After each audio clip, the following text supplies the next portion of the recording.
Hi hello friends, ఈరోజు అయితే మా అమ్మ నాన్న మ్యారేజ్ డే అనమాట.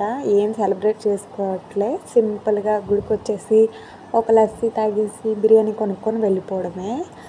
మొత్తానికి దీపం పెట్టడానికి అయితే అంటే ప్రతి మంగళవారం వస్తాంలేండి గుడికి. అయితే ఇది పెద్దమ్మవారి గుడికి, మా ఊరు దేవుడు.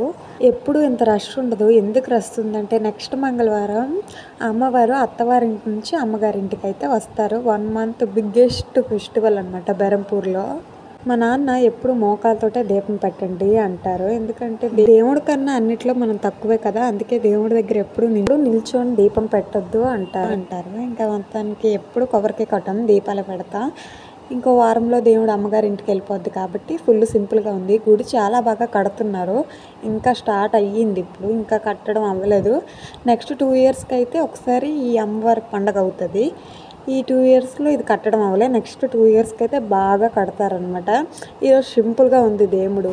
మా అమ్మ ఫుల్గా మొక్కేసుకుంటున్నారు. ఇంకేం మొక్కుంటారు, మేము అందరం బాగోవాలనే కదా. 3వ నెలలో చల్లదనం కోసం చాలా మంది సంబరాలు చేసుకుంటారు కదా, అలాగా చాలా సంబరాలు అయితే దేవుడు వెళ్ళే ముందు వారం రోజు అయితే చాలా వచ్చాయి. అన్నిట్లో ఇది బాగా పెద్ద ఘట్టము. నేను ఫస్ట్లో చూపించా కదా, అది చాలా అంటే చాలా సత్యమైన దేవుడు ఈ అమ్మవారు. అందుకే మేము ప్రతి మంగళవారం తప్పకుండా వస్తాము. ఇప్పుడు దేవుడి దగ్గర ఒక చెట్టు ఉండేదన్నమాట. ఆ చెట్టు దగ్గర ఇలా పెట్టేవారు. ఇప్పుడు ఆ చెట్టు లేదు, ఎందుకంటే కొత్తగా కడుతున్నారు కాబట్టి. వేరేగా ఒక దగ్గర అయితే దేవుడు బొమ్మలు పెట్టారు. అలాగా నెక్స్ట్ చిన్నమ్మవారి గుడికి వెళ్ళాము.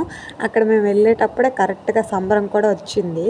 పెద్దమ్మవారు వచ్చి చిన్నమ్మవారిని పిలిచేసి వెళ్తారనమాట అమ్మగారింటికి. అలా లస్సీ తాగుదాం, చిన్న పార్టీలాగా అయిపోద్దని లస్సీ తాగేసి చికెన్ పకోడా కూడా తీసుకున్నాం. మా పిన్ని వాళ్ళకి లస్సీ, చికెన్ పకోడా 2 కలిపి. మేము వాళ్ళ ఇంటికి వెళ్ళేటప్పటికి వాళ్ళు కూడా గుడికి వెళ్ళిపోయారు. Bye bye.